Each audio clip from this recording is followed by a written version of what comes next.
it's the Fish Guy, and it's fish delivery day at Something Fishy.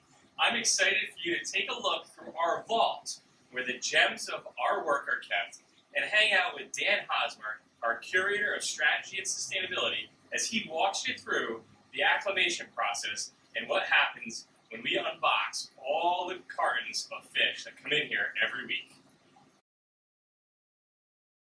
So right now we are prepping the acclimation bins for our incoming fish and corals. We make sure that they all get cleaned out and sanitized between each order so that nothing gets transferred, parasites, nuisances, things like that.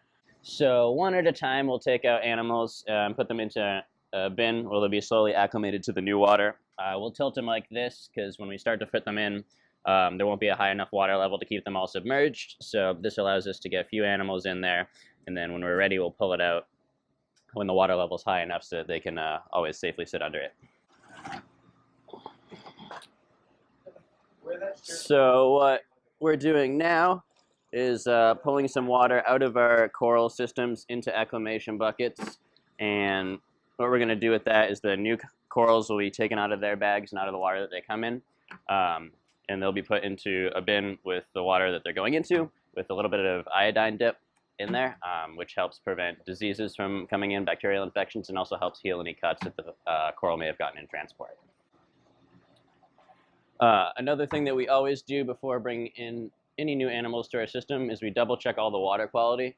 So we make sure that our pH, alkalinity, temperature, salinity, etc. is all on point before adding fish, just in case, for an out of the ordinary reason something happened in a fish system, we'd recognize it before introducing a bunch of new animals that are already stressed into a system, and it allows us to adjust for that beforehand.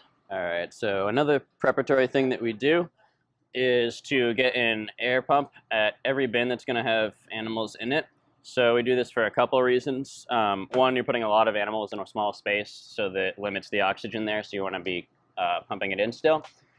Additionally, when the fish are shipped here, they're in bags, closed bags, for a day, sometimes even more, ideally less, but shipping process brings them here with different amounts of time in a bag, and as they sit in that, they use up a lot of oxygen because they're stressed out, their gills are pumping really hard, and it's already limited, so giving them a little bit easier of a situation to breathe in really helps help them acclimate to the new systems and de-stressing them. Alright, so next we are actually going to get the fish out of their transport boxes and into our acclimation bins. So any new animal that comes in, what we want to do is make sure that it's healthy when it's going into our systems. So we'll take out each bag individually, check that it's actually the animal that it's labeled as, but also look for any sorts of health concerns before putting it into systems with other fish. So we look for things like discoloration, spots that could be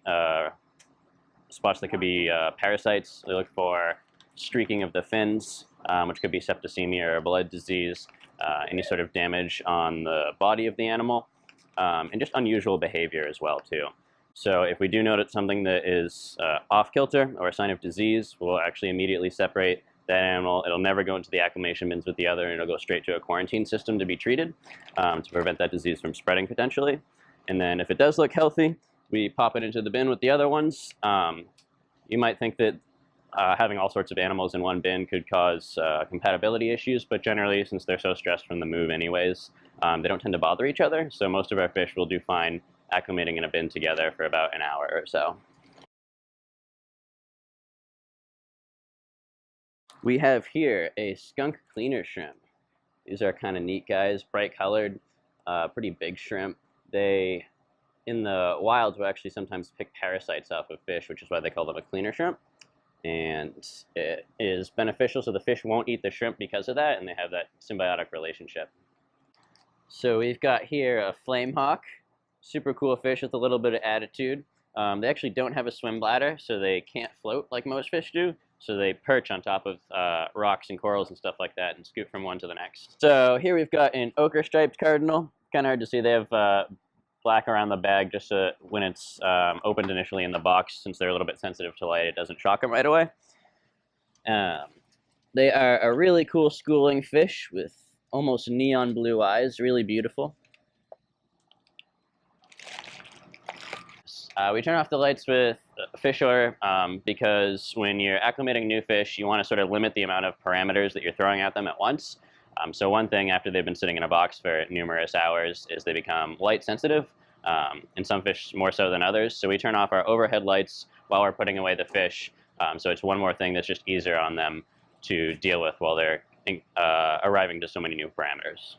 So now that we've got all of our fish in the tanks, we'll turn off the lights so it lets them acclimate for a little bit and get used to their new tank mates.